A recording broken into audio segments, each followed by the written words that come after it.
สบายดีทุกคนวันนี้เราจะพากันไปเที่ยวเนาะเปิดหูเปิดตานี่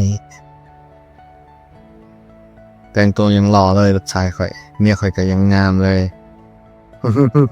ส่วนข่อยสุดเก่าก็เห็นแต่ละคลิปนั่นแหละสุดนี่แหละสุดใจเลยคลิปเสือท่านนี่ปะไปวันกันว่าเราสิพากันไปไสเนาะวันนี้วันหยุดเนาะ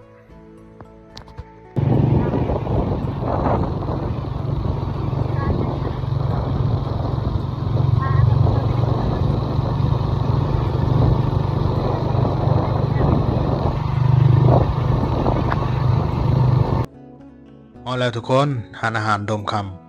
ำนี่สภาพบรรยากาศรถมีบอลจอดรถเอาพอแต่ฮอดแล้วก็ซอกตูบซอกบนนั่งแต่ก็ได้จุดที่ว่ามันบ่ค่อยโอเคปานใดเนาะเพราะว่ามันอยู่ไกลจากบอนให้อาหารปลาห่างไกลจากปลานี่แต่ช่วงเราสองพ่อลูกก็ลงมาหยอกกันลิ่นอยู่ลุ่มเพราะว่ามันเป็นตานางนะข่อยก็ได้ลองลงมานั่งแล้วแต่ว่าลูกชายตัวน้อยข่อยก็ยังยันอยู่เห็นเนาะเราก็ยังบ่กล้าแล่นไปคนเดียวต้องได้มาขี่พ่อไม่ให้พ่อกอดพอดีเป็นตาสั่งทุกคนเอ้ยลูกชายข่อยก็พอได้มามื้อแรกเนาะที่ได้ออกมาจากเฮือนแต่ละมื้อก็บ่ได้ออกมาแล้วนอนอยู่เฮือนแล้วหยอกกันโดนได้ออกมาเปิดหูเปิดตากับลูกชายภาพบรรยากาศที่ว่าได้อยู่นำกันครอบครัวเนาะอบอุ่นตอนนี้ยังบ่ได้วนนำอาหารเลยสั่งอาหารมาแล้วก็บ่ได้วนเลยพุ่นบ่อนไกลๆนะแม่นจุดที่ว่าเขาเจ้าให้อาหารปลาเนาะมีปลาอยู่นี่ก็มีแต่ว่าปลาตัวบ่ใหญ่เนาะนี่ก็เป็นโซนที่ว่าไฮไลท์เลยเนาะนี่มีนกมีหงส์ไหมแม่นตัวนกไปมีหงส์มีห่านบ่อนให้อาหารปลาก็จะมีปลาคาร์ฟเนาะหลายตัวหลายสีก็ว่าโอเคเลยอยู่เนี่ยเพราะว่าบรรยากาศก็ดีอาหารก็บ่แพงแถมมีปลาให้เบิ่งคนพ่อกับลูกคือกันอยู่บ่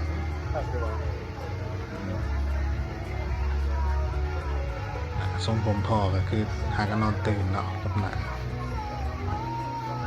ลูกก็สองพุ่นสองพี่แล้วเราบ่เคยมาเนาะวันนี้เด็กน้อยหลายกว่าบ่อนให้อาหารปลาพอดีนั่งน้อยนึงกับพอดีมีตูบหนึ่งแขกย้ายออกเนาะค่อยก็จับเลยเขาให้เด็กเสิร์ฟเคลียร์สถานที่แล้วก็ย้ายมาอยู่นี่เลยเนาะมันจะมีปลามีอะไรมีตะนางให้ออกไปนั่งเนาะแต่ว่าตะนางขาดแต่ก็บ่เป็นหยังก็ยังโอเคอยู่บ่อนนี้ลูกชายกันดีด่าแล้วได้เห็นปลากำลังเฮียนเว้าปลาสี่พุ่นสี่พี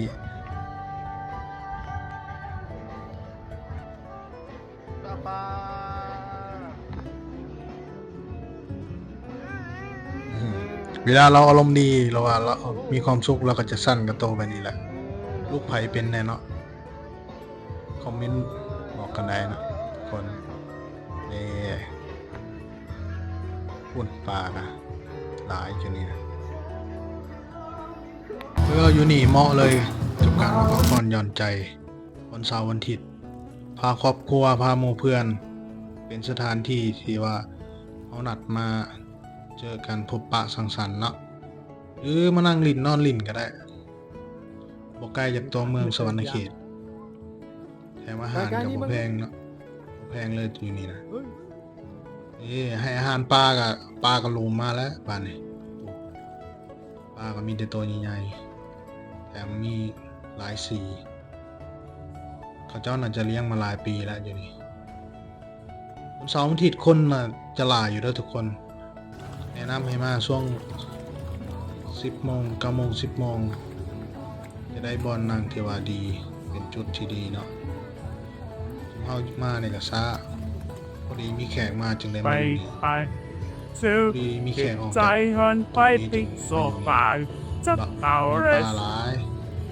ไอเด็กน้อยเหมาะกับการพาพ่อแม่ หรือตาตีตาสักที่จะผู้หญิง เอาก็ให้อาหารปลาไปน้ำตอนนี้ยังไม่ได้วนเรื่องแนวกินเลยสั่งทะเลมาจานเดียวมันยังไม่ได้ตองเลยเอาก็จะพากันลิ่มกันก่อนว่าทรายมันก็กำลังสนใจให้ความสนใจในปลานี่ยังยานอยู่เลยทุกคนเลยแอบเห็นปลากันยังยานอยู่ได้โดนเดือนละเทื่อมากกันยังดีได้ดีกว่านี่รีแลกซ์หรือว่ามักผ่อนเนาะอาทิตย์แล้วฝนตกกับบริออกจากเพื่อนลูกอยู่แต่ในเพื่อนปลากำลังมาตาสะออนทุกคนเอ้ยอากาศก็ดีร้อนทรายก็ให้ความสนใจปลาลาย